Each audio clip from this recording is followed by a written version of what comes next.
might be race issues with Hispanics. They don't want a black woman as president of the United States. This just reaffirms how out of touch the Democratic Party really is.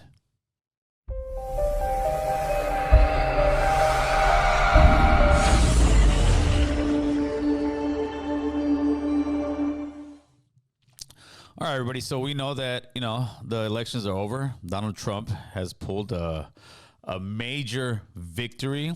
I wouldn't say an upset. It's something that we in the Latino community have been pushing for many years now. Let me show you the clip of Joe Scarborough, which is something that a lot of Democratic pundits have been saying since Donald Trump has won the election. But it's not just misogyny from white men. Mm-hmm. It's misogyny from Hispanic men. Right. It's misogyny from black men, things we've all been talking about, who do not want a woman leading them. Might be race issues with Hispanics. They don't want a black woman as president of the United States. How quick they will turn on you.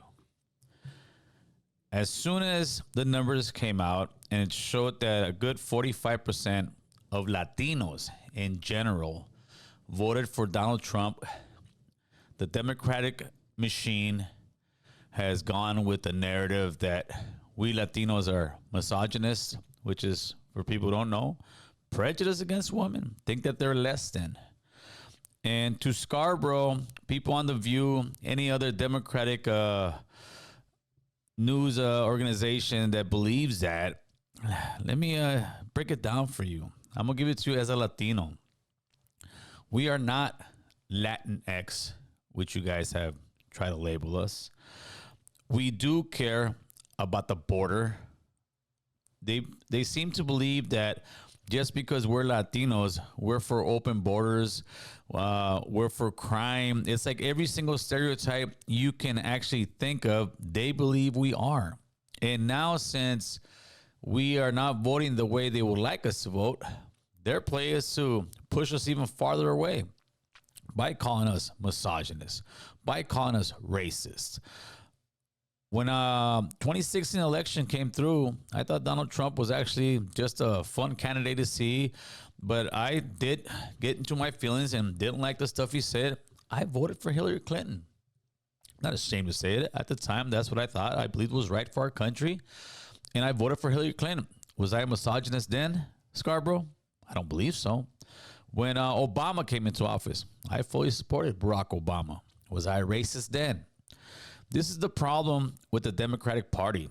They have gone so far to the left that anytime anyone even tries to give them a difference of opinion, even though they support their party, they start villainizing them. And that's what has happened to the Democratic Party. And that's why we have started leaning more right. Identity politics is a big one as well. So you got the border, you got identity politics, right? When you want us just from one day to the next start referring to you guys by this name or that name, that's fine. But if we get it wrong and you start coming up with words like, oh, well, you're a homophobe or any other, insult towards us because we can't keep up with how many different phrases are out there. It's not that we hate LGBTQ. We in reality don't really care. We don't care what you do in your home. We don't care what you do outside. But don't expect us to automatically know all the rules to your game. When it comes also to the same ideologies of that, the children that have been affected by a lot of this, it's like the Democratic Party has completely lost touch with common sense. You have pride parades where you have grown men naked in front of children, and they will make an excuse for it. It's as if anytime we as Latinos have expressed ourselves in something that we dislike, it's always some type of reasoning from the left. It's always some type of excuse from the left. And now the excuse for us voting for a Republican president, Donald Trump, well, now it can't be them. There's no way it can't be the Democratic Party. It's got to be us. We're the ones that are wrong. We're the ones that are misogynists. We're the ones that are racist, that we can't see a black woman in office, according to the same Democratic Party who before the election was still saying they cared about us. Well, they have just pretty much showed and exposed their hands of what they're doing. And our message is we want America to be swayed in a certain way. We don't want our kids being taught certain ideologies in schools. We also don't want crime rampant in our cities. The Democratic Party believes that they can hug their way out of problems. They've taken rules like loitering, jaywalking, anything that they want to change, and they're just virtue signaling. They're telling you that everything that they're changing is because it's racist. I and a lot of Latino men and women, we don't play that card, man. We are hardworking Americans. We are here to raise our families. The white man isn't holding me down. The white man isn't holding my family down. And the white man isn't holding you down.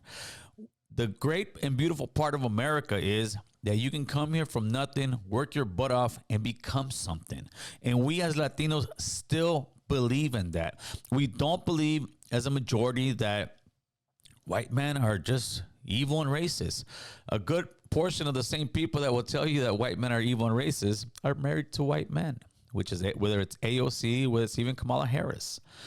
And that is the hypocrisy of the Democratic Party that we have seen time and time and time again. I was raised by a woman. My wife is a woman. My daughter is a woman. I have grandchildren. I got 2 female grandchildren, 2 beautiful girls. I am not here to tell you that, oh, yes, we Latinos, as some they'll find those guys, oh, we're misogynists, we're racist, we're macho. No, we're men. And men are here to protect their family, to provide for their families. And that's exactly what we're doing. I used to be the type of person who would go into a supermarket and I wouldn't really look at the prices. Not saying that I'm just balling out. Not saying, no, it's a supermarket, right? Supermarket is somewhere you go and buy some food for your family, especially once you have a career and you're making decent money, right? I used to go in there, fill up the shopping cart with whatever we need to go down every aisle and just grab stuff, dump it in there, no problem. You know, check out. It'll probably be like $160, but I'm talking about a full cart. You're loaded, right? And then slowly but surely, I started going in there and started noticing, wait a minute, man, I got 3 bags. This is $150. I finally caught myself actually looking at the prices of the fruit, looking at the prices of food, looking at the prices of eggs, looking at the prices of butter and saying, wait a minute, it got so high that I started noticing it. And little by little, inflation creeped up. And the rest of America started noticing it. But what the Democratic Party will tell you is, no, man, the economy is doing fine. Everything's great.